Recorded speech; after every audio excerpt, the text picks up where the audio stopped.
up in the front, would you, some of you people in the back, like to move up to the front? You might be able to hear a little better. You hear all right, Joe? Is it all right? Testing?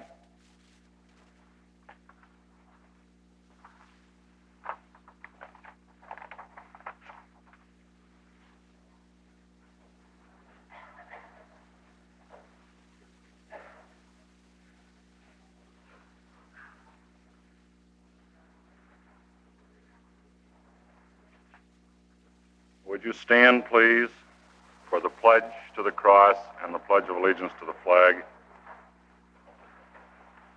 Both pledges are on the top of your program that you received.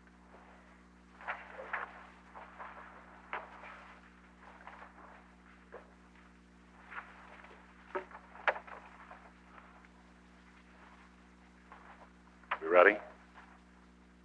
I pledge allegiance to the cross of our Lord Jesus Christ and to the Holy Roman Catholic Church for which it stands, one holy, Catholic, apostolic, guided by the Holy Spirit, teaching holiness and truth until the end of time.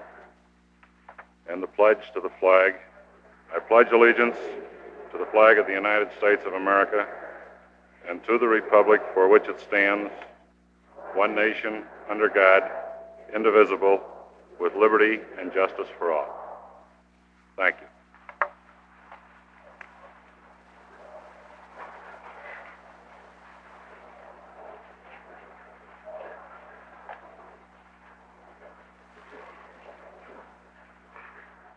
A lot of open space down here if anyone wants to move down.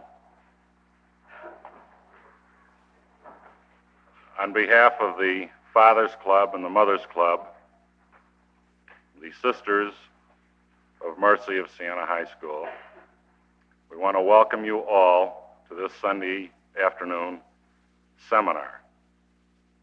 It's very difficult, we know, to get people to leave their homes for 3.5 to 4 hours on a Sunday afternoon. But this program, when it was presented here previously to the students of the school, received such favorable comment, more so probably than any other program that had been presented in some time. We felt that there was a message of vital importance to be gained for us as adults, and probably a lot of education that we could receive in the form of communism, anti-communism, subversive activities, and so forth. The gentlemen who present this program are regular Navy personnel from Great Lakes, Illinois.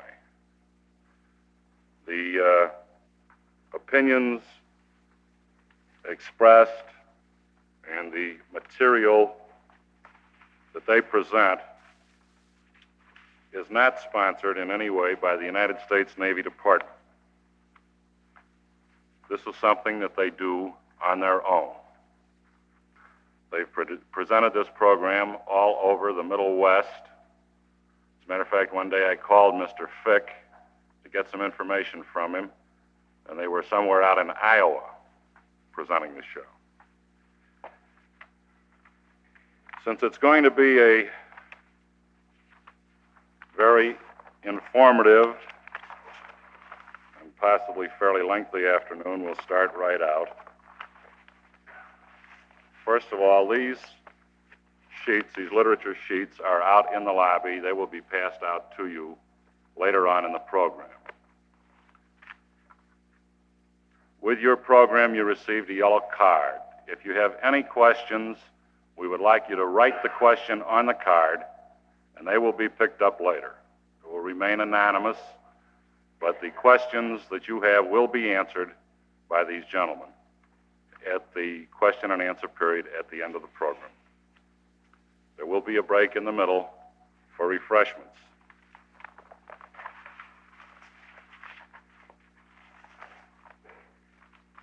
Mr. Fick gave me some clippings from newspapers in Chicago I've just read them. I won't read them to you, but I'll refer you to them. The Sun-Times of Sunday, January 1st, New Year's Day, carried reference to a communist meeting that was held in Chicago. And there's quite a story on the speakers at that meeting and the protest by the Hungarian freedom fighter. There's another article in, this is the Waukegan News-Sun, but this is a Washington press release which states that the Communist Party is launching an all-out new drive to recruit American youth. They have quite an objective in view in 1961. This program will tell us a great deal about communism and will also tell us, I'm sure, many ways to combat it. The program, as you can see from your program, is divided into 3 segments plus a movie. Our first speaker is Mr. Nicholas Young, who is a journalist first class and presently on the staff of the Instructor Training and Leadership School at Great Lakes, Illinois. Mr. Young's subject is How Do We Stand in the Cold War? He started his study of communism while attending the Armed Forces Information School, then located at Carlisle Barracks in Pennsylvania, in 1950. Since then, he studied history, political science, and sociology at the University of Illinois. He has taught the threat of communism and democracy at the Leadership School. Mr. Young is eminently qualified to speak on the subject, How Do We Stand in the Cold War? Mr. Young, please.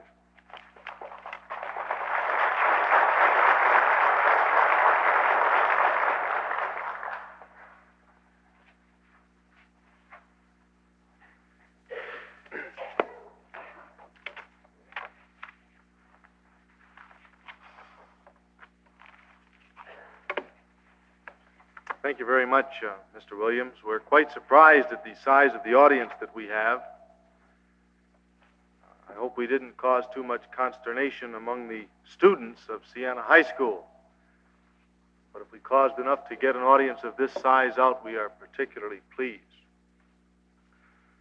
I'd like to myself express a view that Mr. Williams expressed to you, so there'll be no misunderstanding before I go on and slip into anything that may be considered by any of you as being political, and if it was, it would be entirely inadvertent.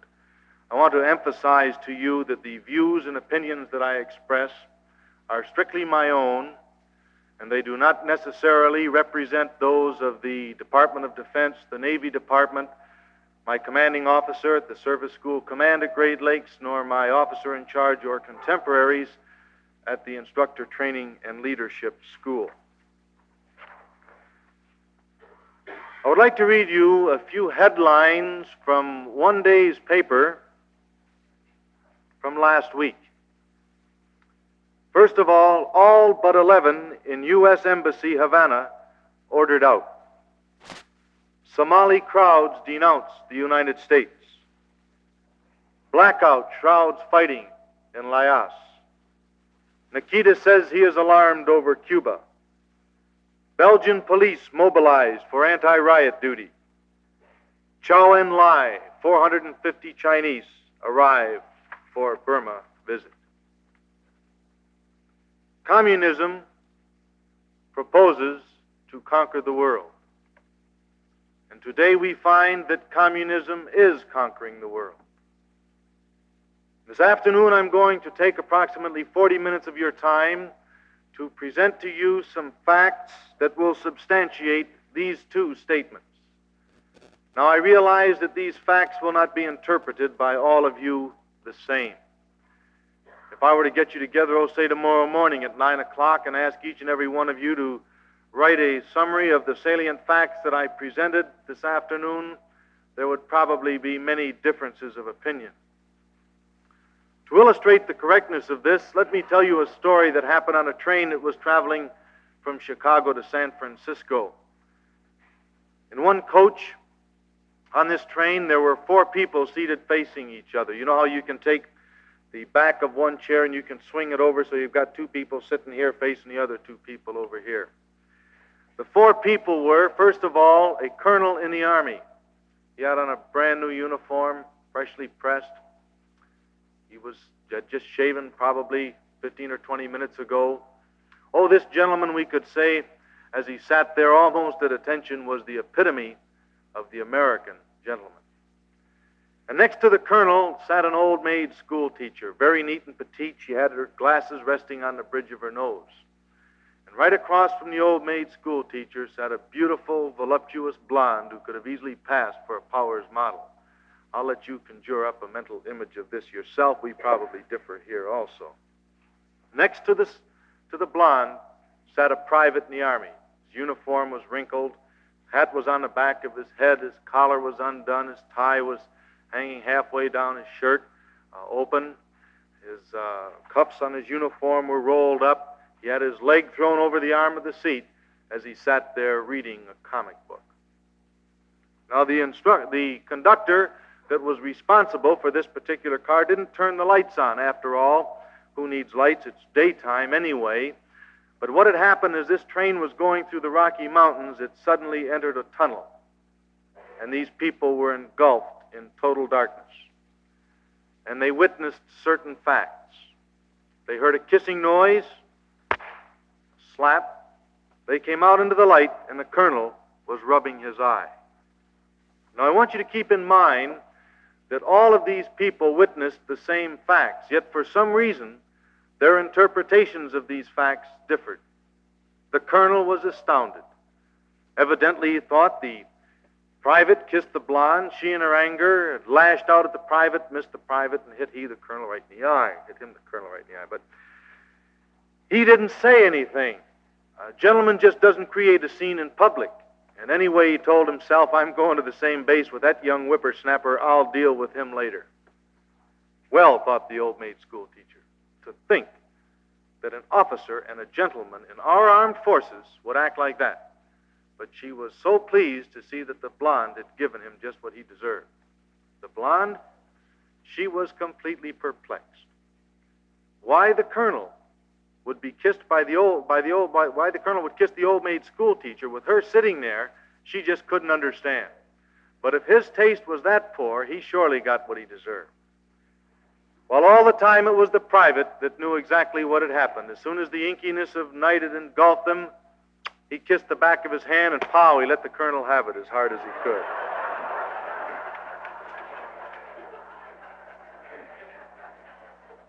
So facts are just not interpreted by all of us in the same way. I started with 2 quite dogmatic statements. The first one was, communism proposes to conquer the world, and I'd like to document this for you. And many people, when they document this statement, they want to go back 90, 100, 110 years ago to the writings of Karl Marx and Friedrich Engels. But I'd like to come up a little closer to today. I'd like to consider the year 1951 and the publication of a book entitled How to Be a Good Communist. And the author of this book was Liu Chao-chi, who is today the chairman of the People's Republic of China. And on page 39 of his book, Mr. Chi writes, what is the most fundamental and common duty of us Communist Party members? As everybody knows, it is to transform the present world into a communist world. Well, many people say this man's many thousands of miles away from here, and after all, isn't he an Oriental? And doesn't the Oriental mind work differently than ours does? Let's stop and consider then the words of an American. Let's consider William Z. Foster, the same William Z. Foster who ran for President of the United States in 1924. He ran for President of the United States in 1928 and again in 1932. Mr. Foster wrote a book in 1949 entitled The Twilight of World Capitalism. And he writes on a dedicatory page, to my great-grandson, Joseph Manley Calco, who will live in a communist United States. Let's consider the words of that expert of experts, Nikita Khrushchev. when he was addressing the 20th Party Congress in Warsaw, Poland in 1956, and he was referring to the United States. He said, "Whether you like it or not, history is on our side. We will bury you." Mr. Khrushchev came to this country. While he was here, he was a guest of the National Press Club for lunch. After the luncheon, he had a question and answer period, and one of the reporters asked him, "Mr. Khrushchev, what did you mean by your statement, 'We will bury you'?" And Mr. Khrushchev cranked out a big smile, as he can do so ably, and he said, "Well," he said, "it's obvious." He said, "I didn't mean I was going to take a spade and dig a hole and put you in and cover you up. No, what I meant was," and then he went into a long dissertation on historic materialism. He said feudalism was a mode of production until the time came when instead of enhancing production, feudalism held production back. Now, it was inevitable that capitalism should replace feudalism. Now, many of the feudal lords didn't like this, but it was historical that it should happen. And just as historically, today capitalism no longer enhances production. Capitalism must be replaced by communism. Many of you capitalists won't like that. We will bury you. The second statement I made was communism is conquering the world. Communism is conquering the world in accordance with the blueprint laid down by Nikolai Lenin prior to his death in 1924. To paraphrase this, he said, "First, we will consolidate control of East Europe. Second, we will control the masses of Asia. Then we'll take Africa and the Middle East. Next, Western Europe.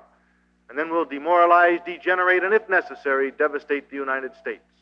However, this should not be necessary. It will fall like an overripened fruit." Many of the experts figure that, according to the timetable the communists have set up, the date for the final control of the world is set for the year 1973. I didn't come up with that figure. What they did, they took all of the information that they could on the leaders of communism. They took all of the information they could on the control of the people by the communists. They took all of the information they could on the history of the development of communism and the spread of communism, and they fed this into one of the finest electronic, mechanical computing machines that we have in this country. And that machine came out with the answer, 1973. What did it consider?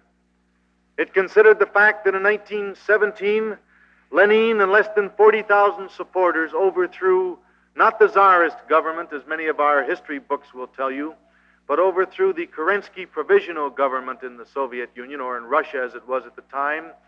They overthrew a government that adhered to democratic principles, a government that was patterned much after the government that we enjoy in the United States. In 1942, they started their consolidation of the East Europe heartland. And we have seen such nations as Poland, East Germany, Hungary, Czechoslovakia, Yugoslavia, Albania, Estonia, Latvia, Lithuania, Bulgaria, and Romania go behind the Iron Curtain. In 1946, they started their work on the masses of Asia. In 1947, Chiang Kai-shek resigned as head of the nationalist government. Chiang Kai-shek and the remnants of the government and their followers fled to Formosa, and the consolidation of the Chinese mainland was accomplished by the communists. We read in our papers about 18 months ago of the constant border violations of India by the Red Chinese military. These border violations, the Chinese said, were caused because India contends that she owns 40,000 square miles of the Himalayan range that actually belong to Red China. More recently, we have read of the border violations of the sovereign state of Nepal by the communist Chinese troops. How are the communists doing in Africa? Today, over 3,000 young Africans are studying behind the Iron Curtain. This becomes extremely significant when you take a look at a map of Africa and you see the nations that are rapidly attaining their independence. Becomes possibly even more significant when you consider that the man who was the prime minister, or is the prime minister, or will be the prime minister, I can't figure it out, of the Congo, has only the equivalent of a high school education.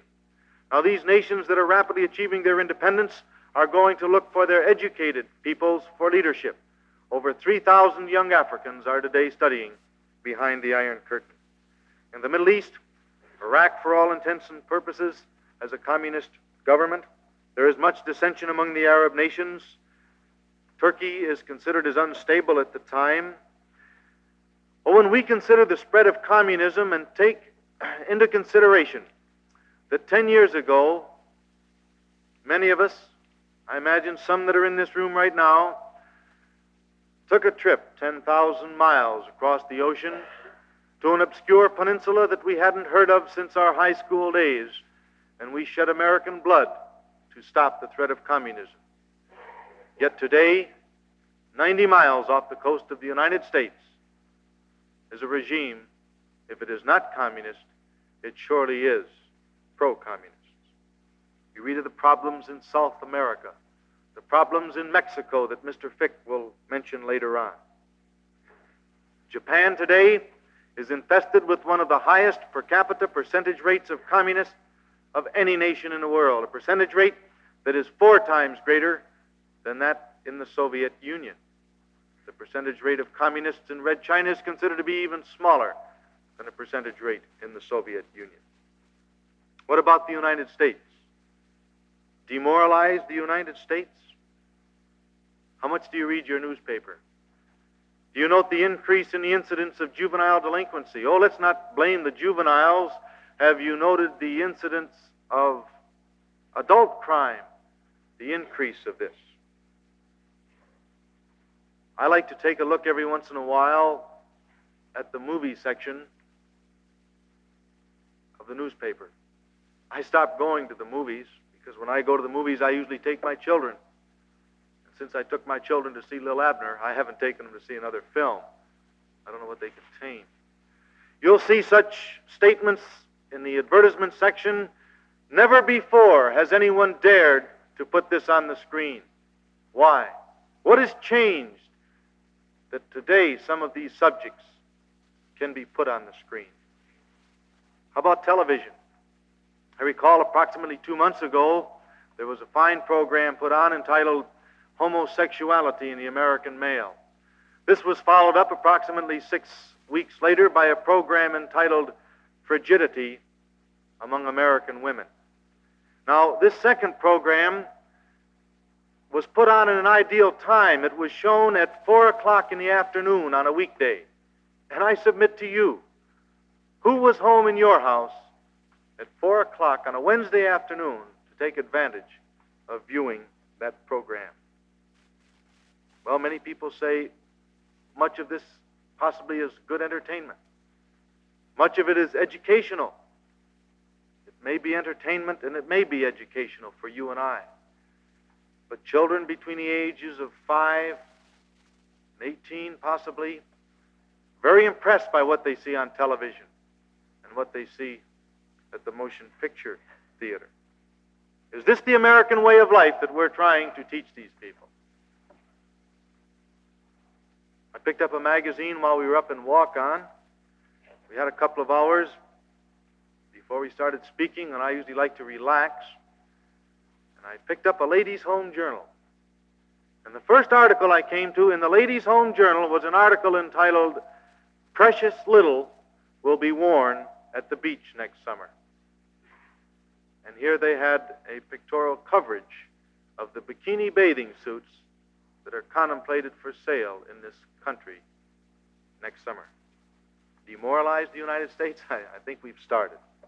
I'd like to consider 4 elements that are necessary for the control of the world. These 4 elements were decided as being the 4 most important at the National and Military Industrial Conference held in Chicago in 1959. And these 4 things are people, land, military strength, and industrial strength and technology. I'd like to consider these one at a time, and we'll start with people. The communists today are in control of 1 billion people. Ironclad control of 1 billion people. Now, I didn't say that there were 1 billion communists in the world. It is considered that there are approximately 32,500,000 communists in the world today.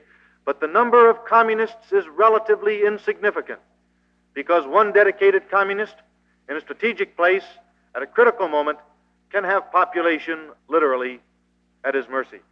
Example, one Harry Bridges, the president of the International Longshoremen and Warehousemen's Union, the same Harry Bridges who was convicted of perjury for saying, "I am not a communist."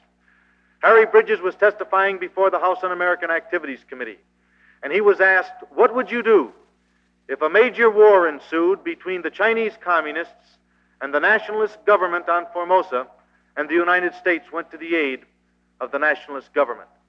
And Harry Bridges said, "I would immediately call a strike of every major port in the Pacific." He did it in 1949. I see no reason why we should question the fact that he can do it or can't do it this year or next year if he sees fit. When you stop and figure that communism as we know it today was started with Lenin and 17 supporters in 1903, the Encyclopedia Britannica says he started with 25, 17, 25, take your choice. He rapidly built to 40,000 dedicated revolutionists, and since 1917, his philosophy has gained control of 1 billion people. We see that numbers are unimportant. We can come outside the Iron Curtain and find many countries that have more communists than those inside the Iron Curtain. We can go to France and we can find a country that has approximately 8% communists. We can go to Italy and find 8%. North Korea has about as large a percentage as Japan. North Korea has 14% and considered to be the highest of any communist country. Let's stop and figure how big is a billion. You know, when you consider the national debt, it isn't much. Just read the other day, you know, if you had a stack of $1,000 bills 4 inches high, you'd be a millionaire. If you had one 18 miles high, you could pay off the national debt. So I guess when we look at it from this standpoint, it doesn't seem as though a billion is very big. But I'm sure we're in agreement on one thing. A man by the name of Adolf Hitler caused quite a bit of havoc throughout the world about 20 years ago. And how many people did he have at that time? 75 million. The communists have 12 times as many as that today. Well, he had assistants. He had the Japanese military machine led by Tojo. How many people did the Japanese have? 75 million. Communists have 12 times as many as that today. Keep in mind that all of these people that the Germans and Japanese had during the Second World War weren't all Nazis or die-hard imperialists either. We seem to recall recently reading the story of Eichmann, who burned, I think he's responsible for some 6 million people who weren't Nazis. Well, the communists today have ironclad control of 6 times the number of people in the combined forces of Hitler and Tojo during the Second World War. And who stood between Hitler and Tojo and world conquest? England, France, Belgium, Norway, Algeria, Canada, the United States, Australia, New Zealand, the Philippines, a whole host of nations. And who stands between the communists and world conquest today? I submit to you, the United States sits alone. Take the United States out of the picture, and they'd march through the world like Boy Scouts on parade. Well, many people say, wait a minute now. Aren't you forgetting those people behind the Iron Curtain that we can trust because they'll revolt? Am I forgetting these people? I seem to recall that in 1956 in Budapest, in Hungary, they revolted. I remember they asked that organization, the United Nations, for aid. And you know, it only took 3 years, and they finally got it on the agenda so they could talk about it. I seem to recall that they asked that nation that prides itself in individual freedoms and liberty for all people, the United States, for aid. And what did we send them? Bandages and candy bars. And you don't win wars with bandages and candy bars. I seem to recall following in my paper for 9 years the struggle of the Tibetan people against the Red Chinese invader. And what did we send these people of Tibet? To my knowledge, not even a congratulatory telegram for taking a stand against totalitarian dictatorship. Approximately 6 months ago I read in a paper, maybe it was a little longer than that, where there was an uprising in Slovakia, in the Ukraine, an uprising of such magnitude that Khrushchev had to send his crack paratroopers down to put down the uprising. And what did we send these people? Our vice president on a goodwill tour. No, trust is a two-way street. Possibly in the last few years, we've been going out of our way to show these people behind the Iron Curtain that possibly they can't trust us. I'd like to burn into your mind the significance of how big 1 billion people, the number 1 billion, actually is. A little over 2,600 years ago, a prophet by the name of Micah predicted that a virgin would bear a child in the city of Bethlehem in Euphrates of Judea. A prophet by the name of Isaiah prophesied that his name would be called Emmanuel, or God with us. This prophecy was fulfilled with the coming of Jesus Christ, who walked this earth for some 32 years, was crucified, dead, and buried. He arose, and he gave his great commandment. Go ye unto the world and preach the gospel to all creatures. And this program has been going on now for 2,000 years. Yet more people than have heard the name of Jesus Christ from any source, whether it be as Messiah, as Savior, as great man, as teacher, as great prophet, as great healer, more people than have heard the name of Jesus Christ from any source in 2,000 years have been under communist control since 1946. For every child there is in the world today learning the gospel of Jesus Christ, there are 5 learning the gospel of Karl Marx and Nikolai Lenin. Many people say God will save us. Will he? Do you know that in South Korea, in 1950, there were more practicing Christians per capita than there are in the United States today? And I'm sure that God loved the South Koreans, and he let some pretty horrible things happen in South Korea. Faith in Almighty God can never be considered as a sedative to slumber. It is a stimulant to action. What is in the future? If the communists gain India, it will give them approximately 1,500,000,000. Africa, 1,800,000,000. Indonesia, approximately 1,900,000,000. Japan, approximately 2 billion. And when they gain control of 2 billion people, then they can put the mine-sweeping tactics into operation that they used in Korea. The most effective method for sweeping minefields that has been witnessed in modern warfare. You have a minefield, you want it cleared, very simple. Call up a division of troops. Attain, hut, forward, march, and through the minefields they go. Up goes a man, up goes a mine, up goes a man, up goes a mine. Pretty soon, no more mines, plenty of more men. Lenin himself said, what difference does it make if 3/4 of the earth's population perish, as long as the remaining 1/4 are communists? You know, I don't have any trouble at all when I try to convince people that General Motors manufactures Chevrolets, they don't make Fords. And I can even convince my wife that a chicken is more apt to lay eggs than it is grapefruit.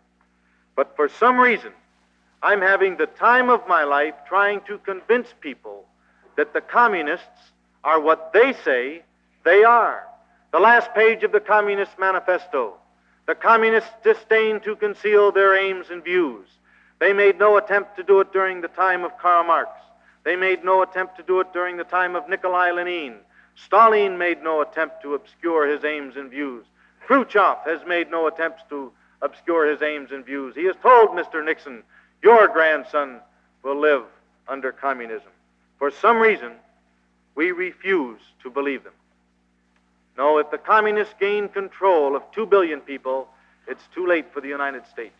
The battle for our survival is being fought today in the villages of India, in the villages of Japan and Indonesia, and elsewhere in the Far East. Let's consider land.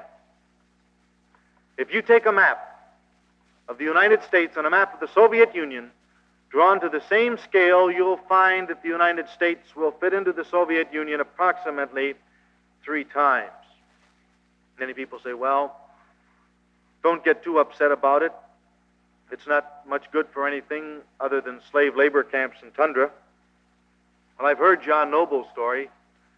John Noble, who was an American citizen, was held prisoner in the Soviet slave labor camps for 4.5 years. John Noble contends that there are many Americans that are still being held in these camps. A recently released Italian prisoner of war corroborates this story. He said there are many Americans that are being held in these camps. Well, maybe this isn't so important in relation to natural resources, but what is the thing that makes land so important in relation to the strength of nations? The natural resources that land contains.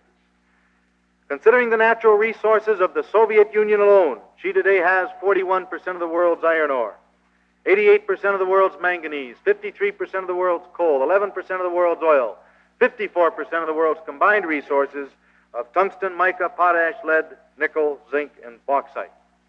And how do we stand on our natural resources? Admiral Arleigh Burke, the Chief of Naval Operations, in a pamphlet entitled Lifelines of Freedom, contends that of the 77 known metals, we in the United States must import, to some extent, 66 of them. He goes on to say that of the 26 major metals that are absolutely essential to the survival of industry, we are self-sufficient in only 2, magnesium and molybdenum. And not only has the Soviet Union greater resources than we, but she uses them in her program for world conquest. I have here a magazine article entitled How the Reds Wage Their Global Trade War. This article appeared in the American Legion magazine last year. And I'd like to give you an example from this magazine article and relate it to something I'm sure you're familiar with. And this was the problem in Bolivia. Many of us recall the trip that Mr. Nixon made to the South American countries. We recall the welcome that he received from these peoples, and I'm sure many of us, in our own minds, decided what we thought the United States government should do because of the welcome he received. But how much do we know about the problem? A while before Mr. Nixon's trip to Bolivia, the Soviet Union dumped tin on the world market. She dumped enough tin on the world market to cause a $200 a ton drop in the free world market price. Well, many people canceled their orders of tin from Bolivia, and they bought their tin from the Soviet Union. Now, Bolivia has an economy that is 90% dependent upon that single commodity, tin. As a consequence of the cancellation of orders, many of the mines in Bolivia shut down. There was famine. There was much hardship among the people. And then somebody got up on a soapbox, and he started talking, and he said, the reason we're suffering these hardships and famine is because the United States has dumped tin on the world market. The imperialists from Wall Street have taken the markets. Now, possibly some of you aren't aware of the fact that we have absolutely no resources of tin in this country. You may ask me, why do these people believe this man on a soapbox? I can give you one reason. The Soviet Union spends more money in South America telling the South American people what the United States is like than the United States spends throughout the world telling all of the people of the world what the United States is like. So these people hear that the United States causes their problems. They see a car coming down the street, and then it is Vice President Nixon. And he represents the nation that is the cause of the problem. So they threw rocks at him, and they spat upon him. And I say, possibly you and I, were we in their shoes and believed the things that they believed, would have done the same thing. We heard much in our recent election about the plight of the West Virginia coal miners. Well, I'm aware, as many of you are, that some of these mines just can't produce anymore, but there are some that can, but there's no need for their coal. I wonder why. Here's one answer, possibly. Cheap coal from Poland caused West Germany to cancel orders for 9 million tons of coal from the United States. That's a lot of coal miners working. Well, we can go down through here. Poland again. Poland normally imports butter, but in 1958 she dumped 12,000 tons of butter on the West European market and caused havoc among the West European farmers. Egypt. Nasser, during the Suez crisis, wanted arms and ammunition. He went to the Soviet Union, who was willing to sell them, and the Soviet Union said, we'll sell these to you for a major portion of your cotton crop over a period of years. Nasser made the agreement. He got his arms and ammunition. He's living today to regret it. He finds that the Soviet Union is taking that cotton today and re-exporting it and taking Nasser's former markets away from him. Malaya, doubled exports of tin from Russia paralyzed this economy also. India, cotton from Egypt is hurting India in its Southeast Asia markets. Red China today is underselling India on tea, coal, and many other items. Great Britain today is buying aluminum from the Soviet Union when she could be buying it from Canada. Why? Because it's cheaper. And you know, the shame is, it will always be cheaper. The Soviet Union doesn't sell for profit. She sells for conquest.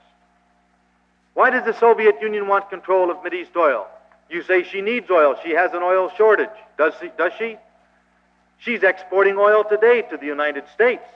And we have businessmen, I don't know why, but they buy it. Why does she want control of Mideast oil? Well, if you take a look at Western Europe, you'll find that Western Europe runs their automobiles, operates their factories, and they heat their homes, entirely dependent upon Mideast oil. Now, if the Soviet Union gains control of that oil, where does Western Europe get her oil from? She's got a choice, the United States or the Soviet Union. And why should we give these people credit for being any more intelligent than the businessmen we have in our own country? Another fact that is significant, the Soviet Union today is in control of 16 million square miles. A military fact that is significant, she is fighting the war today on interior lines. We are fighting on exterior lines. Let's consider the military. The Soviet Union today has 175 divisions, fully manned, fully equipped, and mechanized. It's considered there are enough stores in Eastern Europe to sustain a forced march of 6 months. What do we have opposite these 175 divisions? 17 divisions under NATO. 17 divisions that are today approximately 60% manned. If Khrushchev cut his armed forces tomorrow in 1/3, he would only outnumber us 4-1. How about missiles? Von Braun contended at one time that we were from 1 to 3 years behind in the missile field. Von Braun today says in the overall space race, we have finally taken the lead. How about aircraft? The National Military and Industrial Conference says we are from 1 to 2 years behind in the development of jet aircraft. The average engine that we have is 10,000-pound thrust. The average Soviet engine is 22,000-pound thrust. Possibly some of you watched the arrival of Khrushchev in Washington when he came here the first time. One thing that was interesting to note was that the plane he arrived in couldn't taxi up on the apron of the landing field. The apron wasn't large enough to handle it. Many people say, well, don't worry about it. They probably just got the one, used some baling wire, chewing gum, stuck it together, and flew it over here to impress us. I think we know enough about the stress and the strain on jet aircraft to understand that if you have the machinery necessary to make one, you can make more than one. How about naval strength? And we say, well, here is where we excel. Do we? We have the atomic-powered ship Savannah that we commissioned last June, but the Soviet Union commissioned the atomic icebreaker Lenin over 18 months ago. Well, you say we got 15 atomic submarines. Go onto the ice pack. Janes, the accepted authority on shipping, says that the Soviet Union has at least 3 atomic submarines. More important than this, she has between 500 and 600 other type submarines, 8 times as many as Hitler had at the beginning of World War II, 5 for every one that we have in commission today. And it's also considered that 100 of these may be equipped to launch intermediate-range ballistic missiles. Admiral Burke and Admiral Rickover, who is considered to be the father of the atomic submarine, contend that these are being equipped thusly today. No, they can blow us into eternity in the next 5 minutes, and we have absolutely no military defense that can stop them. You say, wait a minute, aren't you forgetting the Polaris missile submarine? Aren't you forgetting that George Washington is on station? She's been joined by the Patrick Henry. Each one of these submarines can deliver a blow equal to all bombs dropped by all nations during the Second World War. We can do the same thing to them. That's true. That's true. We can do the same thing to them. And what does this leave us with? Military stalemate. A military stalemate that this nation has got to maintain at any and all costs. When you stop and consider that they could emerge tomorrow from the Gulf of Mexico, the Atlantic and Pacific, they could level the cities of Bremerton, San Francisco, San Diego, Houston, Dallas, New Orleans, Miami, Norfolk, New York, Philadelphia, Boston, Baltimore. And I wonder, what would happen if at 9 o'clock tomorrow morning these 100 submarines did come up from these bodies of oceans with their missiles in a ready position, the hammer and sickle flying at the mainmast? What would we do? It's questionable. We've had 30 planes shot down by communist countries since 1951. Out of this, we have well over 100 Americans that are unaccounted for. We haven't done too much about this. We have 450 Americans that are unaccounted for from the Korean combat. We've had 72 meetings at Geneva to decide about them, and they finally made a decision. They're going to have another meeting at Geneva. Now, what are we doing with these people? Are they being offered up on the altar of peace at any price? I don't know about you. I don't want peace if that's the price you've got to pay. Former Air Secretary Quarles summed up our position militarily quite nicely when he said, 10 years ago we had a commanding lead in all phases of the military. Today we must concede that the enemy is at least our equal. And I ask you, what will another 10 years bring? How will we stand in 1971? Next, I'd like to consider industry and technology, and I'd like to start off with technology. I thought I came from a very fine educational system. When I entered my sophomore year in high school, too many years ago than I care to admit, there were very few electives that you could take. As a matter of fact, there were two. You had a choice between Latin and French. We were told in June, make up your mind by next September which one you want to select. And this gave me problems. You know, I've searched high and low at Great Lakes for a plaque in my honor. I haven't found it. I know it must be there. I was the best potato peeler that ever went through boot camp at Great Lakes. I know this. I could peel them like crazy. But you know, towards the end, I did get slowed down. One day I'm peeling the potatoes, and I'm really going at it, and a first-class cook come up to me, and he says, what in the world are you doing? He said, the good ones go here, and the rotten ones go here. And I'd peel a potato, and I'd look at it. Is it good enough? Is it rotten? Should I cut a part out? The decisions just about killed me, and potato peeling went down like nothing. This was like with the Latin and French. I figured, June, well, that Latin sounds pretty good. No, July, French, August, Latin, September. I'd almost made up my mind in September. We went back to school, and the teacher got up in front of the class, and she said, oh, do I have good news for you fellows. You can take cooking and sewing if you'd like. Now, what was it she called it? Progressive education. The only thing she forgot to tell us was which way it was going to progress. But now I know. You see, I'm very fortunate at the school I'm in. We have 2 civilian secretaries that are well educated, and I make use of these people because if a word has 5 letters in it, I can't consistently spell it correctly. If it has 7, I'm at a loss. You've got to know something about spelling to use a dictionary. Many people say, well, now wait a minute. Since Sputnik in 1951, we've changed our educational program. Have we? Here's a headline from the sports page of the Houston Chronicle, datelined Wednesday, November 9th, 1959.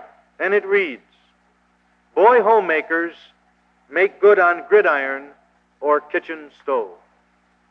You know, this should give us a sense of satisfaction. If a major conflict develops, we can throw footballs and basketballs at him. Or if Khrushchev comes back to this country, we'll just serve him the finest tea and crumpets he's had any place in the world. I'd like to give you the requirements for graduation from the 10th grade in the Soviet school system. These have been verified by Albert Thomas, a representative in the Congress of the United States from Texas.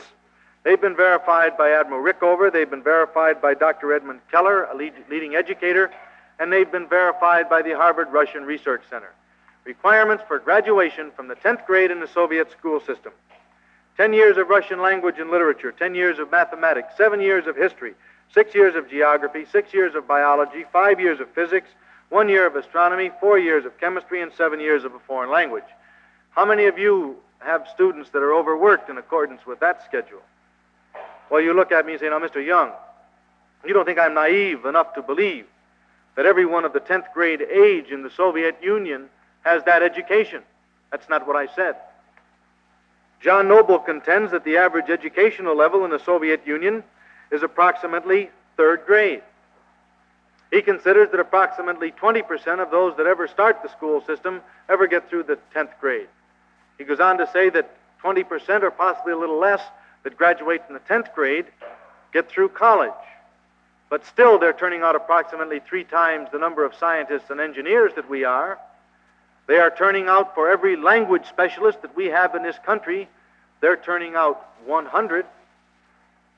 And you know, it's just facetious to think that we could catch up to them if they start that program in China. Let's stop and consider industry. We say industry. Now, here's where we shine. We've got the highest standard of living in the world. And I question this. We've got a problem in semantics. To me, standard carries with it the connotation of measurement. Specifically, standard to me carries with it the connotation of measurement between right and wrong. And I question the standard of living we have in this country today.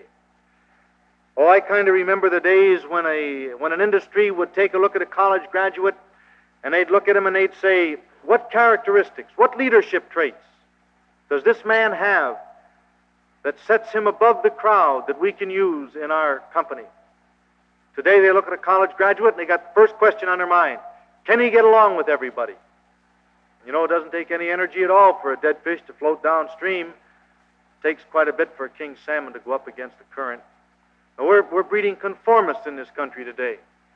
We've even got conformists in Texas, and when Texans start conforming, you've got a problem. Was a time you could bet on a Texan. You make a statement, he'll make one diametrically opposed, and he'll stand there and fight you until you're blue in the face over the thing. I understand what happened was that Alaska told him if they didn't shut up down there, she'd divide herself and make them the 3rd largest state in the Union. Now, I think it's time that we've got a dual problem here. First of all, we've got to decide what is it that we in the United States believe in. What are those things that we consider extremely important? And once we decide what these things are, then we should take a stand before the world, an unashamed stand, and say, these are the things that we believe in, that we hold dear, that we feel are significant. Well, let's get back to industry. Stalin started a program of industrial expansion in 1929. He started this program at a time when we outproduced the Soviet Union in steel 11-1. Today it's less than 2-1. We outproduced them in power 20-1. Today it's less than 3-1. We outproduced them in oil 10-1. Today it's approximately 4-1. In 1929, we outproduced the Soviet Union in coal 50-1. Today it's approximately equal. Well, you can say to me, I'm tired of your pointing out those good things about the Soviet Union. Why don't you start where we excel? Why don't you bring out the fact that last year we manufactured over 6 million cars and trucks in the United States, and they manufactured less than 200,000?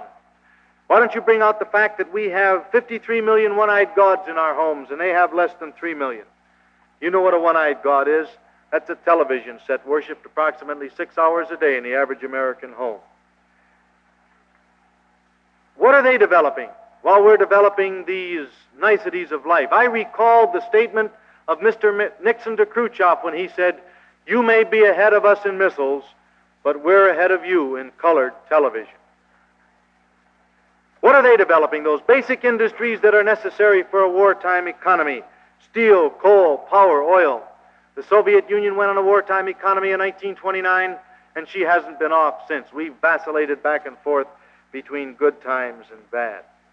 No, we don't have the highest standard of living in the world. We have the highest standard of convenience in the world. Khrushchev contends that he'll surpass us in industrial production in the next 7 years. Many people say, well, he went over to China to see his friend, and he went in one of those opium dens, and he breathed a little bit too deep on the pipe, and this is another one of those pipe dreams. Is it? They outproduce us today in bicycles, wheat, butter, soybeans, cotton, milk.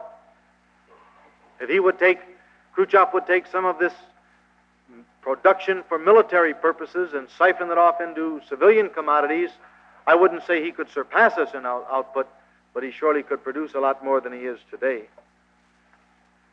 We actually help these people in the development of these industries. There is a chemical company in Texas that 2 years ago signed a contract with the Soviet Union to purchase $13,500,000 worth of benzene from the Soviet Union. Today, 100 miles up the road, there is a benzene company in Texas that's going bankrupt. They have no one to sell their benzene to because the Soviet Union sells benzene 6 cents a gallon cheaper. In Houston in 1958, going out of that port, well over $2 million worth of, coming into that port, well over $2 million worth of Russian goods, going out a little over $200,000, 10 to 1. We've reached a point where we import 50% of our barbed wire, we import 30% of our business machines. We've finally come to a point where our imports exceed our exports. We've read about this in the paper. I don't have to refresh your memory upon it. If we plot automobiles, the number we're importing and the number of we're exporting, we find out that either this year or next year, we should finally be importing more automobiles than we're exporting. You just can't go on like this too long. We have gold leaving our $18 billion gold supply on the average of $3 billion a year. Now, you don't have to be a mathematical genius to figure out $3 billion a year, you got $18 billion, how long does it last? If we continue in the next 5 to 6 years as we've gone in the past 2 to 3, we'll have an economic disaster in this country that'll make 1929 look like utopia. I had the opportunity to pose a question to the Honorable E.M. Martin, the Assistant Secretary of State for Economic Affairs, and I asked him what the outlook was on our import and export balance this year. And he told me this is one of the finest years we've had. We will be exporting $20 billion worth of goods. We will only be importing $16 billion worth of goods. And I asked him, I said, how much of the $20 billion do we get paid for? And he said, that's where the problem arises. We don't get paid for $7 billion worth of it. So that means that this year, one of the finest we've had in a long time, we're looking forward to a $3 billion gold deficit.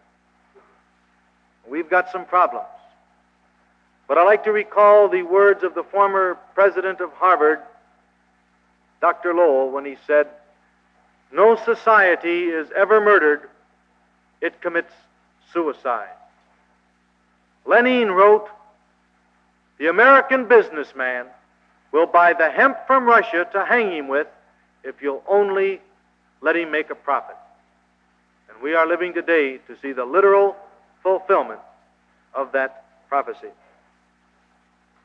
The year of 1966 has been considered by many of the experts as the year of no return. That if by 1966 some of the nations do not start throwing off the cloak of communism, by that time it is too late for the United States to reverse the trend. I would like to close with the words of Winston Churchill, a man that I admire very much, and I admire Mr. Churchill because he always thought of England first. And I sometimes wonder how much better off we would be if just a little more we would think of America first. And Mr. Churchill said, if you'll not fight for the right when you can easily win and without bloodshed, or if you'll not fight when victory will be sure and not too costly, he said, you may come to a time when you'll have to fight with all the odds against you and only a precarious chance for survival. But he said there may be a worst case. You may have to fight when there absolutely is no hope of victory, because it is better to perish than it is to live a slave. And I'm sure he recalled the words of Patrick Henry when he said, "Is peace so dear and life so sweet as to be purchased at the price of chains and slavery? Forbid it, Almighty God. I know not what course others may choose, but as for me, give me liberty or give me death." I thank you.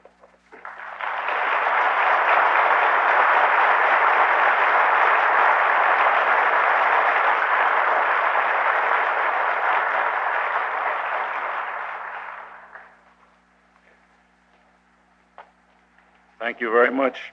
Excuse me, Mr. Young.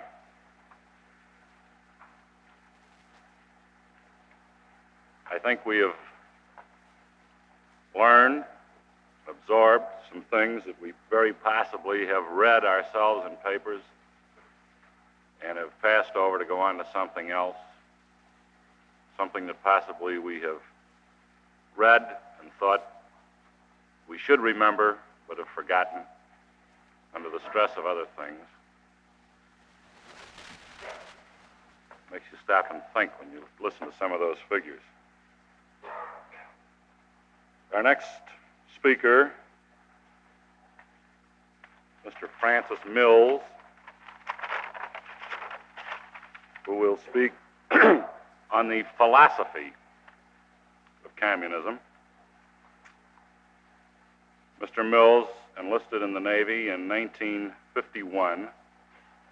He has served in the fleet, both at home and abroad.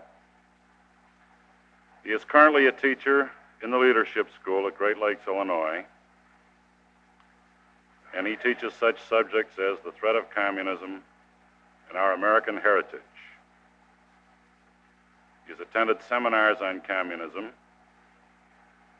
and is eminently qualified to speak on his subject.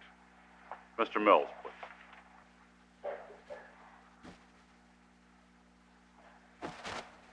Seems like we're all ready to go now.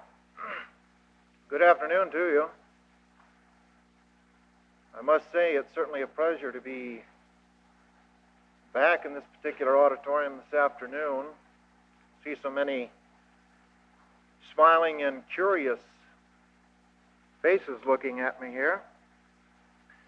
Before I get started, I would like to clarify my position with you, as did Mr. Young. Although I am an instructor for the United States Navy, I am on active duty. The views and the opinions that I will express here this afternoon are strictly my own. They do not necessarily represent the Department of the Defense, the Department of the Navy, the commanding officer of the Service School Command of Great Lakes, Illinois, nor the Instructor Training and Leadership School where I do teach. Now, possibly within the crowd here this afternoon, there are 4 or 5 of you that were here last when I addressed the student body. I would like to make a little clarification at this time. I have 2 entirely different speeches as far as level goes, I might say. I have a speech that I gave last time that is, you might say, strictly for a student body.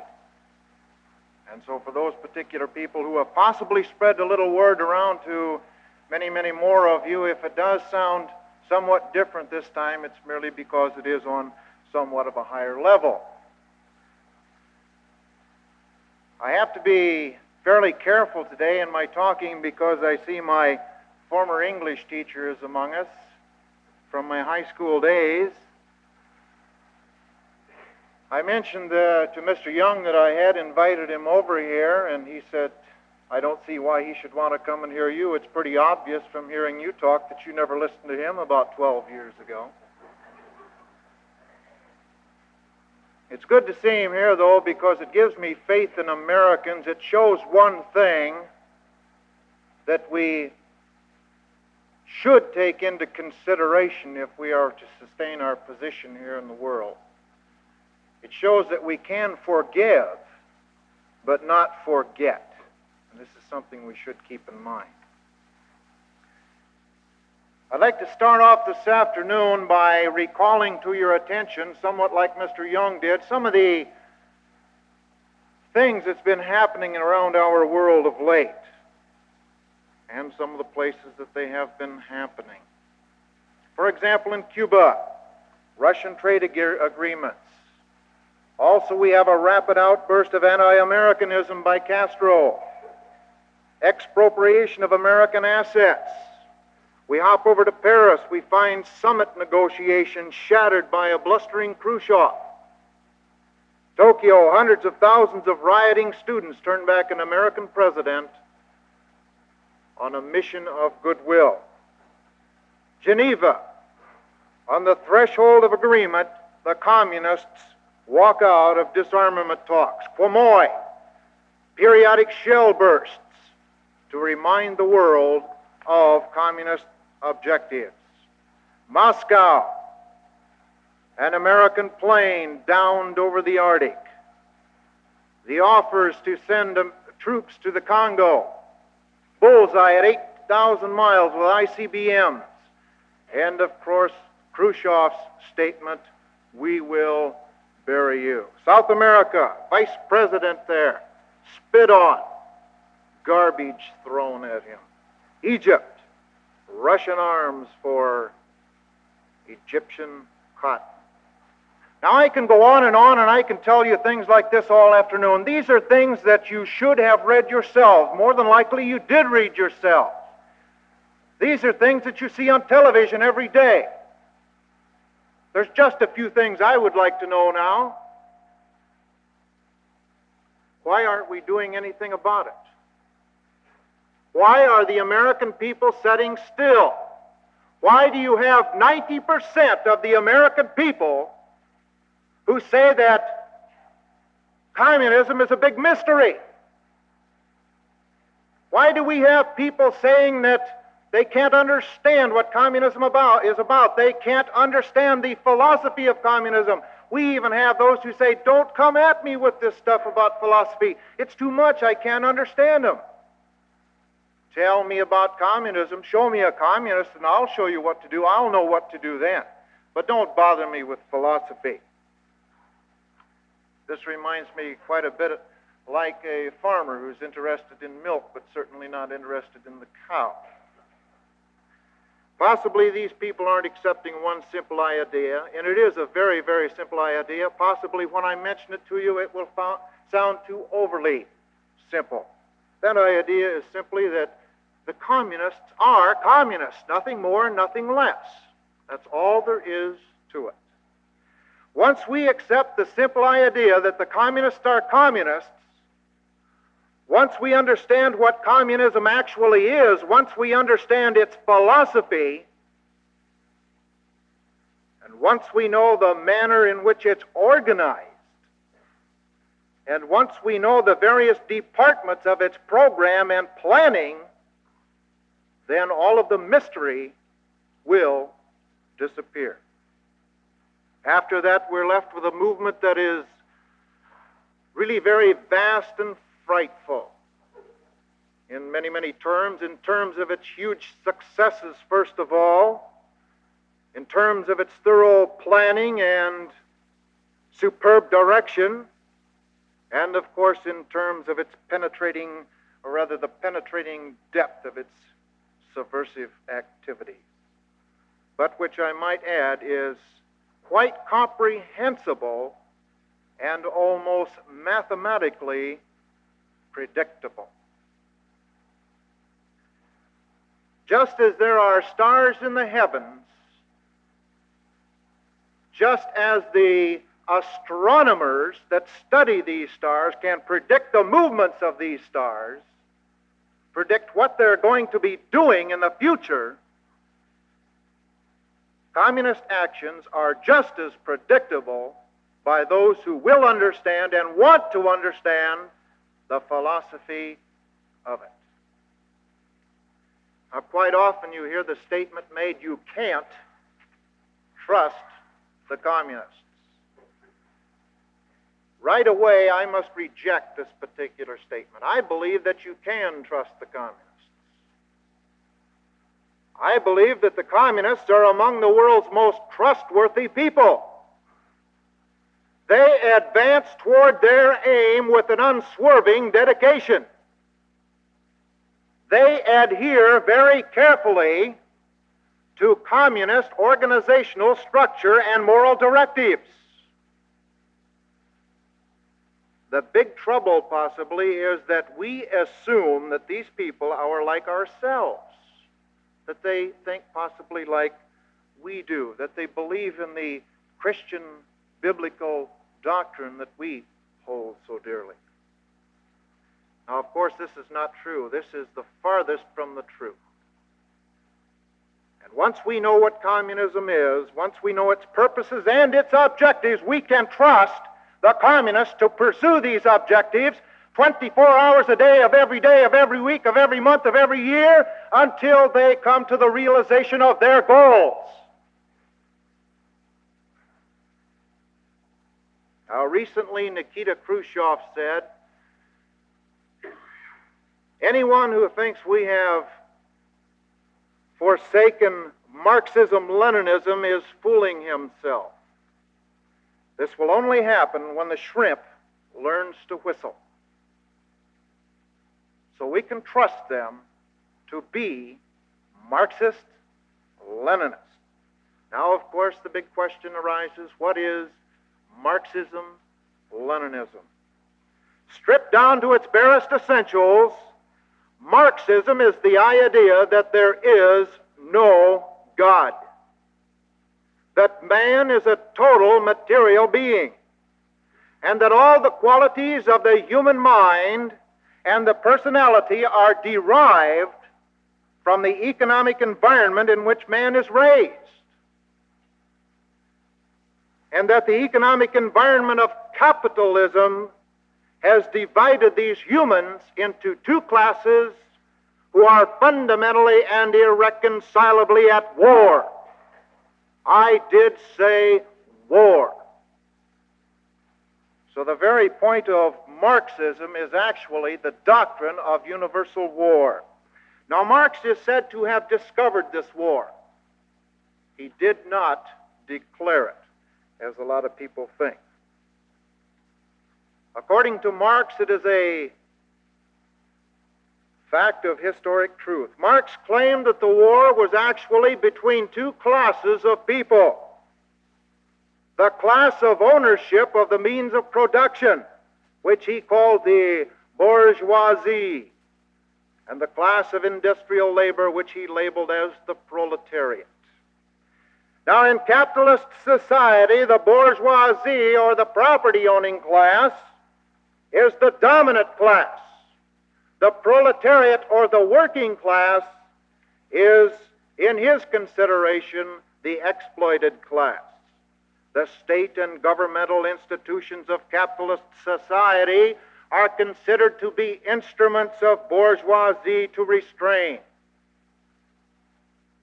also to oppress, and to exploit the proletariat.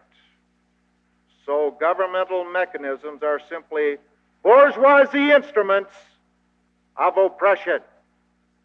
Now, in opposition to this, according to Marx, the proletariat, under the benign directive of history, generates for itself a head, an officer command,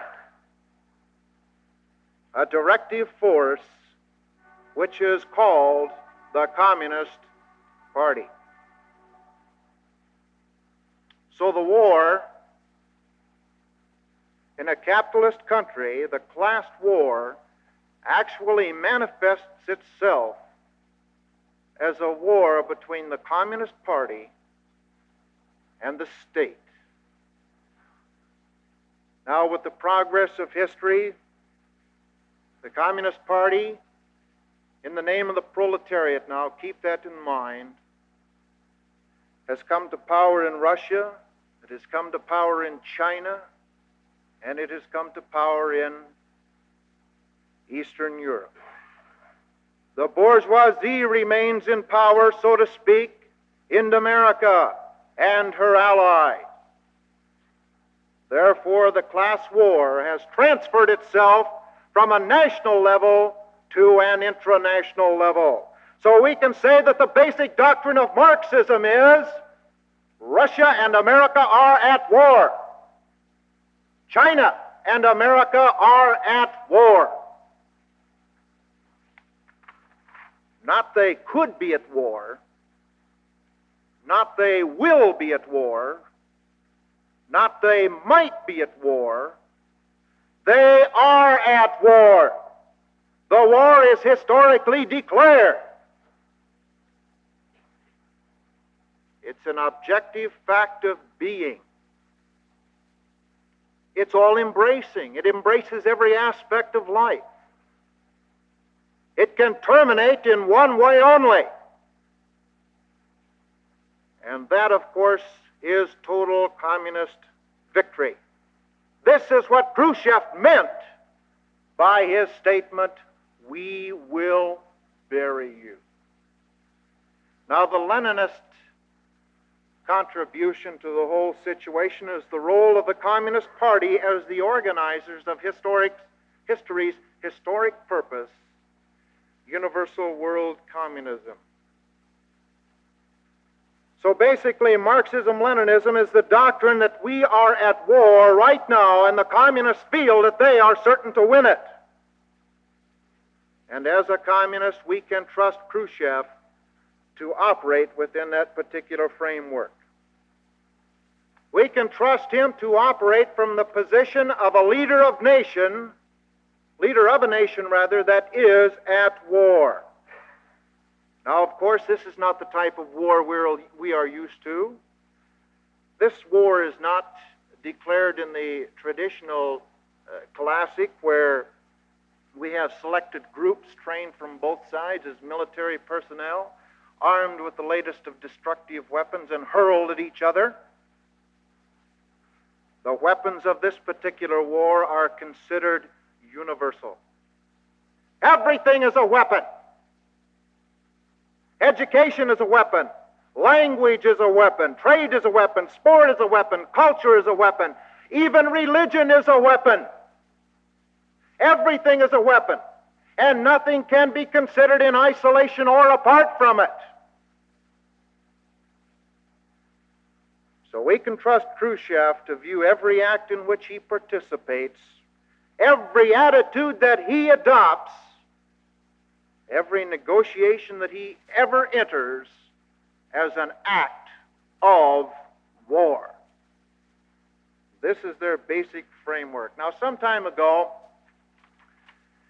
there was some speculation on what was thought about the last summit conference, or the breaking up of the last summit conference. Personally, I thought it was the most successful summit conference that the United States has ever attended. We batted 1,000. We didn't give away a single thing. Now, at this, some people say to me, "Don't you believe in negotiation with the communists?" I say back to them, "Don't you believe in swimming to the moon?"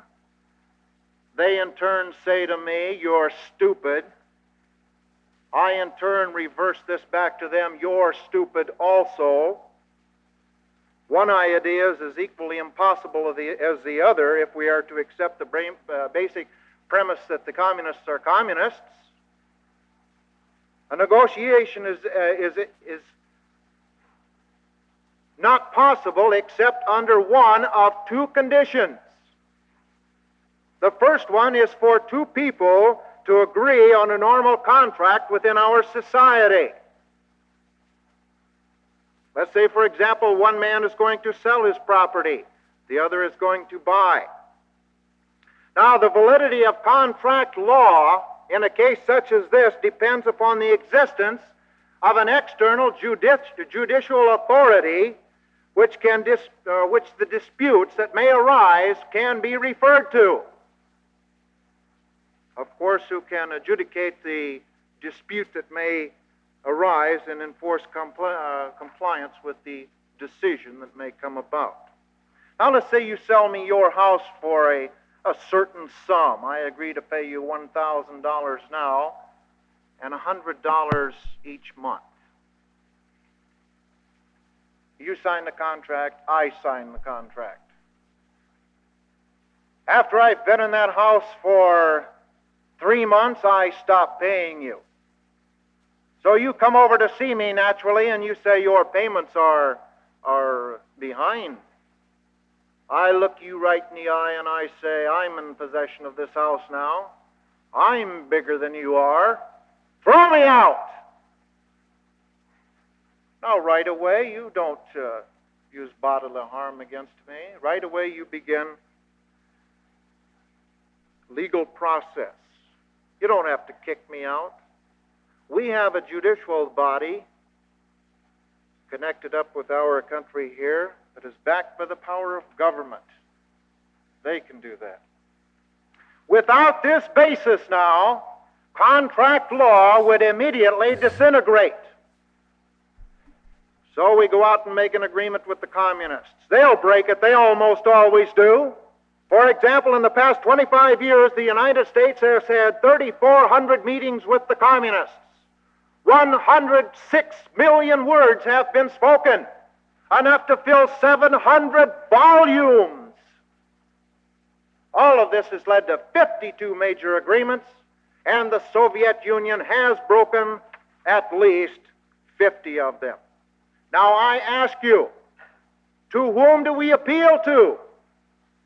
What force is powerful enough to handle the dispute? And, of course, enforce compliance with the decision. Possibly some of you are thinking, world public opinion. That's a nice, charming phrase. World public opinion basically influences democracies where the people still have the power of vote. World public opinion did not help Hungary one little bit. Okay, so you say the world court. Let me ask you, what does the world court have to enforce its decisions against the communist bloc? No, quite obviously there is no external judicial authority with the power to enforce decisions. So therefore we can say that the first side of the agreement, or the first thing necessary for an agreement, does not exist. The second condition that would make an agreement valid is sort of a gentleman's agreement. This is where both parties are possessed of a common moral code that obligate them to keep their side of the agreement even though it may mean a disadvantage to one or the other. But let me ask you this. What is the communist moral code? Lenin said that communism, or rather communist morality, is determined by the needs of the class struggle. Lenin said that the Communist Party is the mind, the conscience and the morals of our time. And within that, the framework of communist morality, if by breaking the agreement they can advance the communist objectives, then it is their natural moral duty to break it.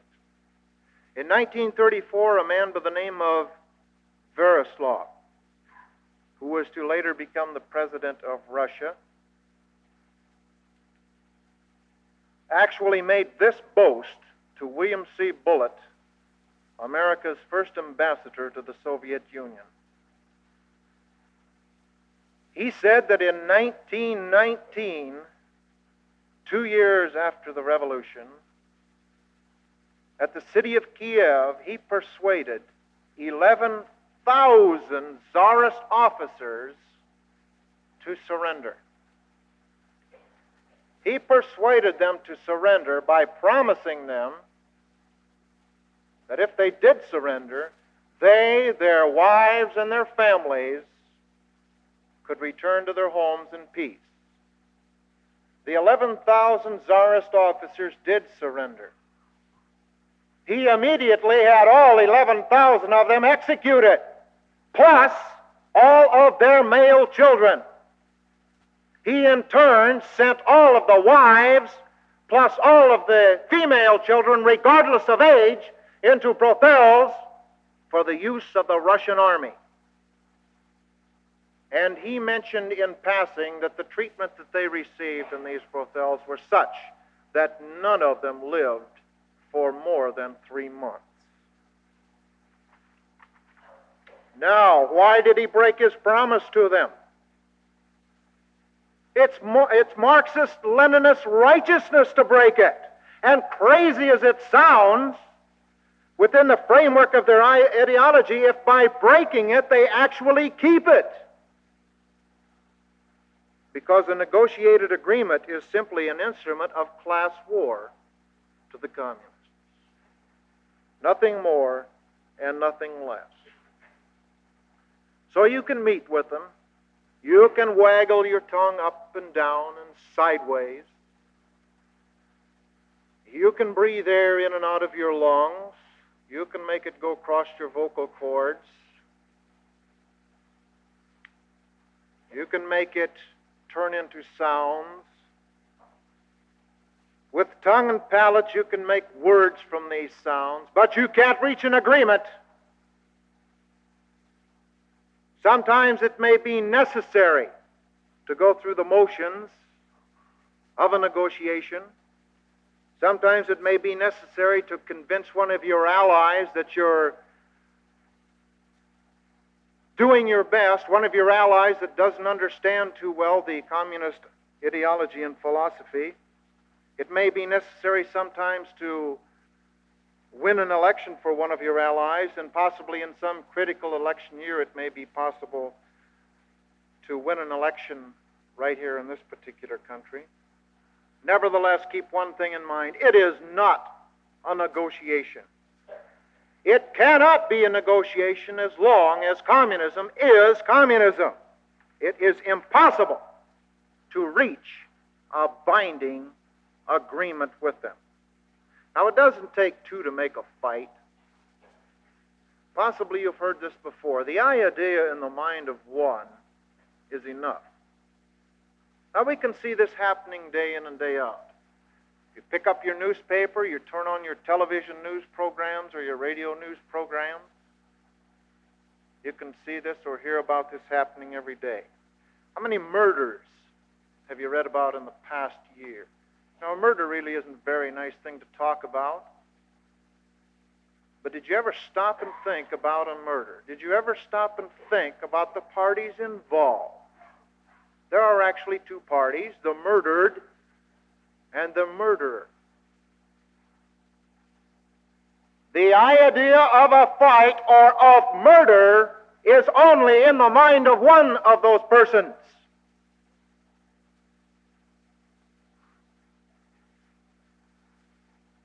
Now, the communists have an idea in their mind. Nothing America did put it there. Karl Marx put it there over 100 years ago. And let me tell you, nothing you can do short of surrender will take it out of their minds. They're at war with us. You can meet their every immediate demand. The United States could surrender Quemoy and Matsu and turn Formosa over to the Chinese Reds. We could liquidate every strategic air command base that we have throughout the world. We could draw every serviceman to the continental limits of the United States. We could take every atomic and hydrogen weapon we have and dump it in the depths of the Pacific. And to the communists, all of these actions would mean merely a series of victories in the class war, leading the day of our conquest so much closer. They're at war with us, all right. We didn't choose it that way, I'm sure. We don't want it that way. But that's the way it is, and you can understand it. You can acknowledge it, you can act in the light of it, or you can ignore it, and you will be destroyed. There's no other choice. They are at war. Now, since they are at war, we can trust them to work feverishly for peace. Wherever you find a communist, you will find an advocate of peace. They have peace movements, they have peace conventions, they have peace associations, they have peace prizes, peace parades. I often think they all too often have peace assassinations and executions. Wherever you find a communist, you will find an advocate of peace. Now, most people, when they hear the communist lip service to peace, they observe their ruthless dedication to war. They say, what hypocrites these people are. They don't really want peace at all. They're just using the word peace for their purposes of war. Now, I don't think that. I think that the communists are, or rather genuinely do, want peace. I say that if you would put a lie detector on a communist and ask him if he really wanted peace, he would pass that test with flying colors. They live for peace. They long for peace. They yearn for peace, actually. And they're ready to die for peace if it's necessary. Now, just a minute, though, before you ask me to sit down. Let's find out what peace is, really.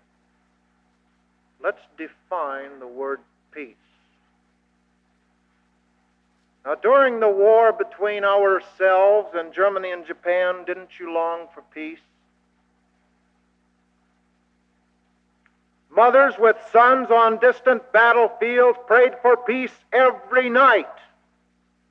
Wives with their husbands absent for long periods of time, they longed for peace. Little children learning of their fathers, not knowing them, they longed for peace so they could have their fathers back, or rather with them. Servicemen themselves, even in loneliness, prayed and longed for peace. But when these people actually prayed for peace, what did they really pray for? What did they really pray for? Some people say the end of the war. Is that all? Would the end of the war and Japanese victory have been peace? Would this have been sufficient? Is this what the mother wanted? Her son remaining behind, working in some tropical jungle under a savage master. Is this peace? I venture to say that 99% of the American people during World War II, when they prayed for peace, actually, consciously or unconsciously, prayed for American victory. So peace to them was American victory. Now we have to look at the other side of the picture. The communists believe they are at war right now. War to them is a state of being, and peace is that glorious climax when the progressive force of capital or communism totally overwhelms and destroys the American imperialist moves. When it defeats it and annihilates it for all time, and then there is born upon this earth world communism.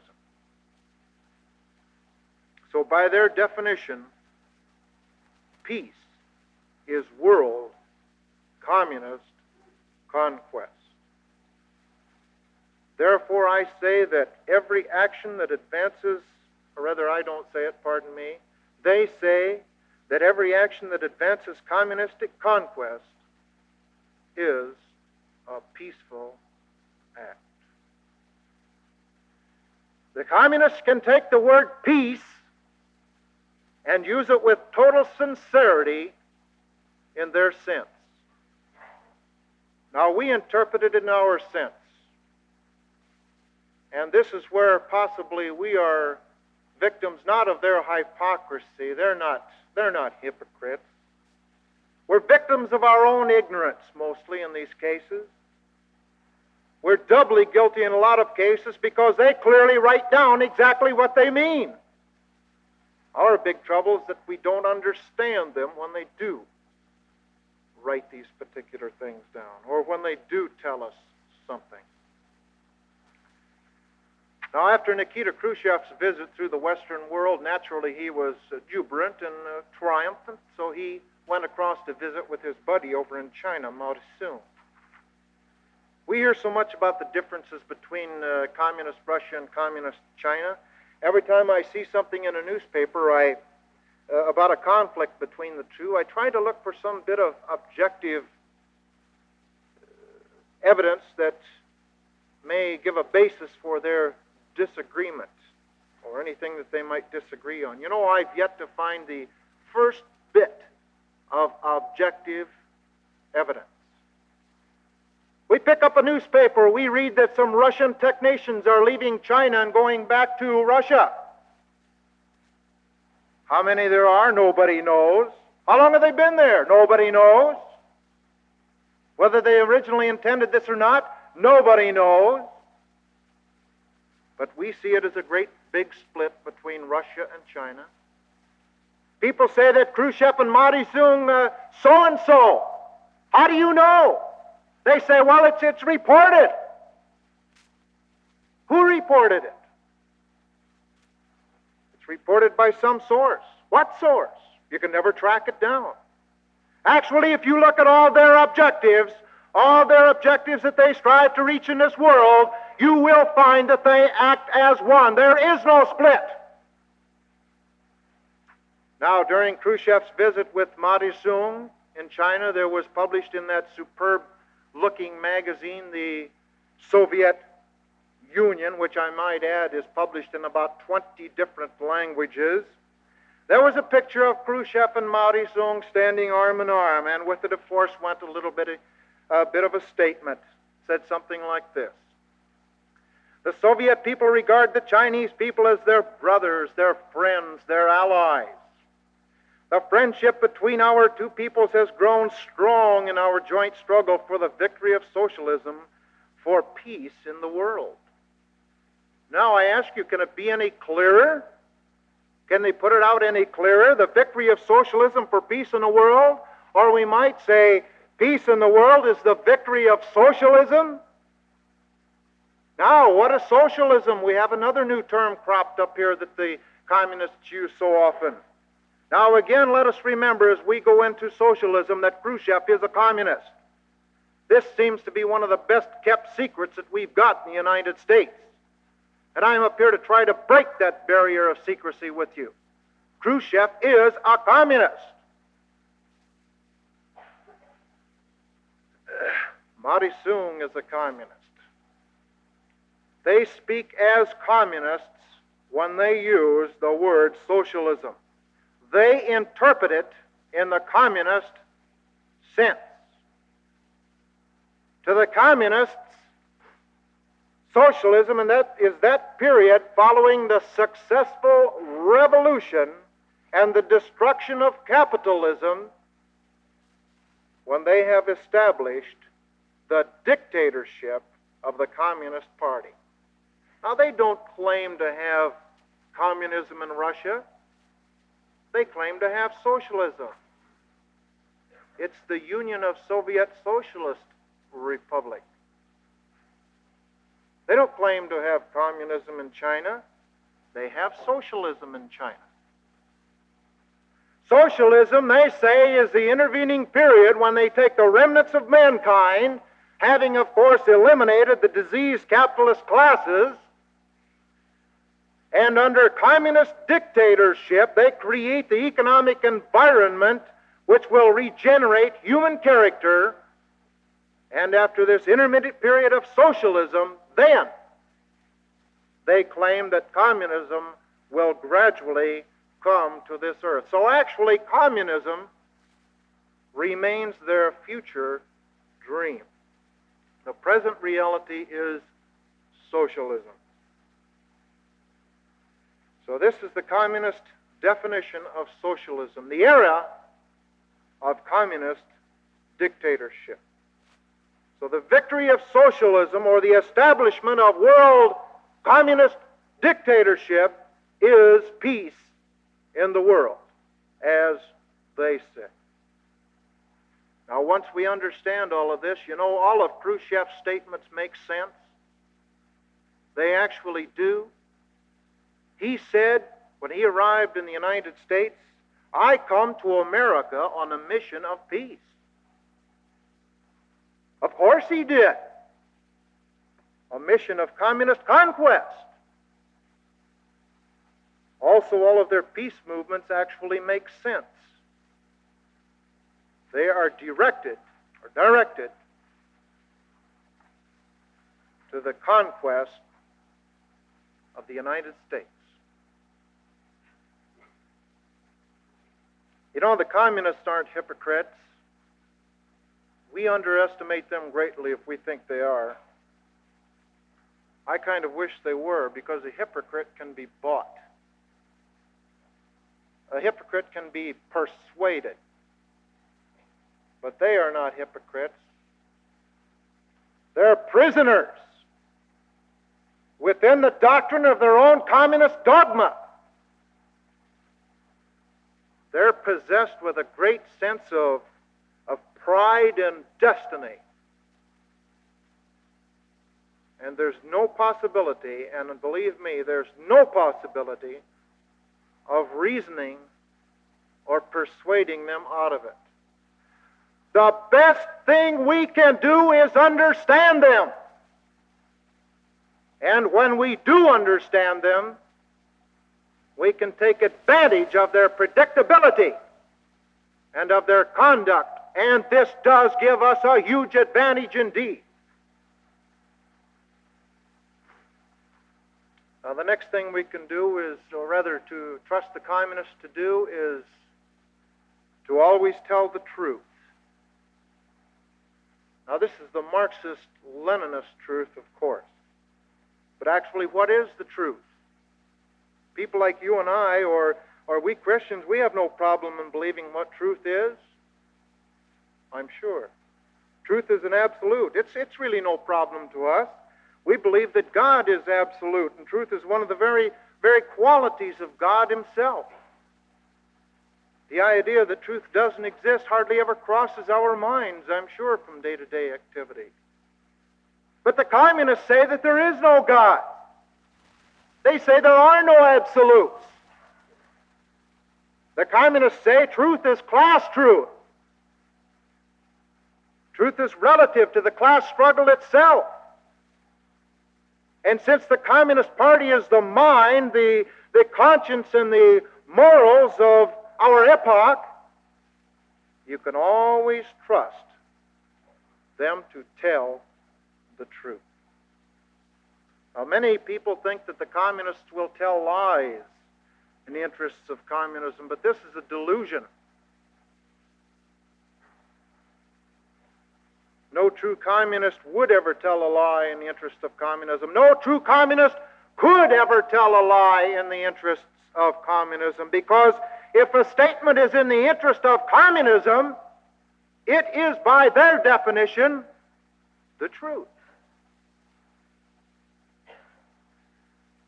So that's what truth is to them, any statement that will advance historic communist victories. You know, about 3 months ago, I attended a week's seminar on communism at Glenview Naval Air Station, just a little north of you. That particular seminar drew front-page publicity in The Worker, which is a pure communist newspaper. On that front page, they described the seminar as a gathering of warmongers who act in the interest of capitalist munition manufacturers who were demanding atomic war to destroy the world. They reported a panel of speakers for that particular seminar that was entirely a figment of their imagination. Only one speaker that they had pictured on the front page was actually in attendance at that particular seminar. They had the front pages literally filled with pictures and names of leading military personnel whom they were trying to discredit. But actually, to them, this was the truth. They have no conviction that they're lying, not if they can stir honest-minded people up in the fear of war. This is not a lie to them then. By communist strategy, it is the truth. Now, all around the world, they have a campaign of Marxist-Leninist truth aimed at the destruction of the United States. It was Hitler who said, tell a lie, make it big enough, repeat it often enough, and the majority of the people will believe you. Now, the communists, of course, remember, don't tell lies. They tell the Marxist-Leninist truth. Now, here we have a typical story of theirs. North Korea, just like any other communistic-controlled country, publishes a beautifully inscripted magazine. It presents the picture of life under communism. And naturally, in this beautiful magazine, the girls are all beautiful. Joy and peace characterize the land. And, of course, along with all of these good things, they have all of the bad things about the United States or about America. Now, here's one report that they give. Towards the end of one of these particular magazines was 6 photos showing bodies taken from a mass grave. It was entitled Massacre Committed by American Brutes. This was during the Korean conflict. Shown in the pictures are, of course, the bodies taken from the mass grave. The relatives weep over them. And here's what it says with that particular picture. Recently, a case of American atrocities by the American murderers was discovered in Korea. In an abandoned mine shaft, some 800 dead bodies were discovered. During the temporary occupation of the area surrounding the mine, the American murderers rounded up workers from the mine and peasants of the nearby village and subjected them to severe torture. Then the American devils kicked the tortured miners and peasants into the mine shaft 100 meters deep. In the shaft, the corpses piled up upon one another. Torn pieces of bodies bore bullet holes and bayonet scars. Many mothers still had their babies tied to their backs. The shaft presented a most gruesome scene. Honest-minded people cannot but hate and condemn the American imperialist murderers whose lust for blood knows no end. At this very moment, the Americans are slaughtering your brothers and sisters. This we cannot tolerate. American cannibals, get out of Korea immediately. Now, the objective truth is very, very simple. The communists did this when they were retreating from the advance led by General MacArthur some years ago. They took with them all the personnel that they could use as laborers, but those who could not stand the march, old men and women, pregnant women, very young children, or those who belonged to the wrong social class, were simply murdered and put into mass graves. Now they have opened up one of their own mass graves, and with apparent moral indignation they indict America for it before the conscience of the entire world. Now the terrible thing is actually this. Their moral indignation is genuine. It's not simulated. It's Marxist-Leninist moral indignation. It's not hypocritical. Actually, it's insane. How can anyone on our good shores here How could anyone actually think that we could possibly suggest coexistence, or that we could coexist with such a communist mind?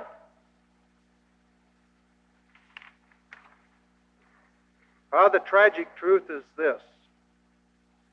In the uncommitted areas of the world, 100 people will read, see, and believe what is in that magazine for every one person that will know the objective truth. It's not what you do, it's what people think you do that forms their attitudes. And as I said before, the communists are advancing behind the greatest barrage of Marxist, Leninist truth imaginable. Vicious lies told in superb magazines, and every modern form of communication sponsored by billions of dollars that reach into every corner and village of the earth.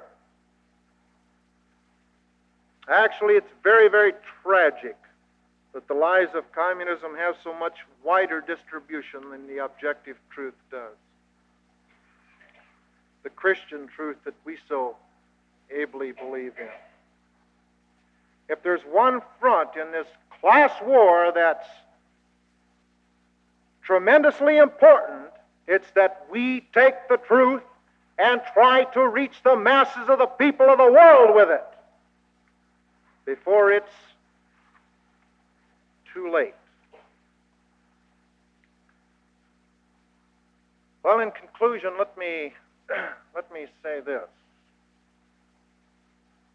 Oftentimes when I finish speaking, people will ask me, were I nervous? And of course, I always have to answer yes. Nervous because I think there's a gun pointed right at my head. Now, I've told that to some people before, and they've snickered. That gun's pointed right at your head also. It's a little bit out of range right now. If it happened to go off, the bullet wouldn't strike you, quite possibly. But will 1973 see that gun right up against your temple and ready to go off? Now, we know we can trust the communists, or at least I hope we know this now. You know what I'm wondering? Can we trust the American people? Can we trust you and I to listen, to feel, to believe, to participate, to become passionately dedicated to a program of action that will actually defeat the communist mind? I'm going to let you clear up that question for yourself. Thank you.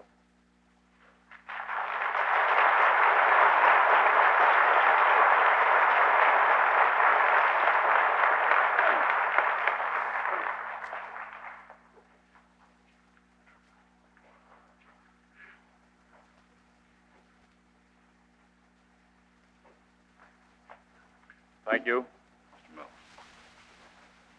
And now we want to keep the program moving. We're running a couple of minutes behind. I would like to ask Mrs. DePlume, the president of the Mothers Club, to come up and say a few words, and then we'll go downstairs for refreshments. You can either go through this door here and right down the stairway and around to your left, or out the back and down the other stair. If you've written any questions on your cards and you want to drop them either in that box over there or this one here, we'll pick them up later on. Thank you very much. Mr. DePlume.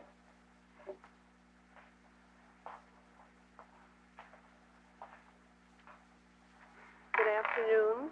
I would like to say thank you for this wonderful turnout.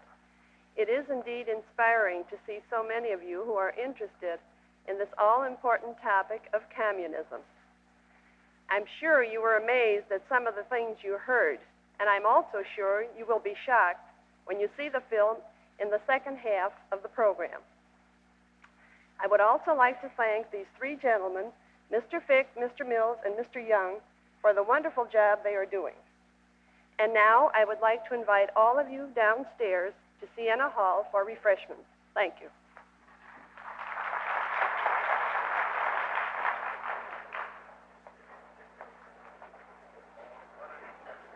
Could we try and be back by 3:35 or 3:40? That would give us a half hour. Thank you.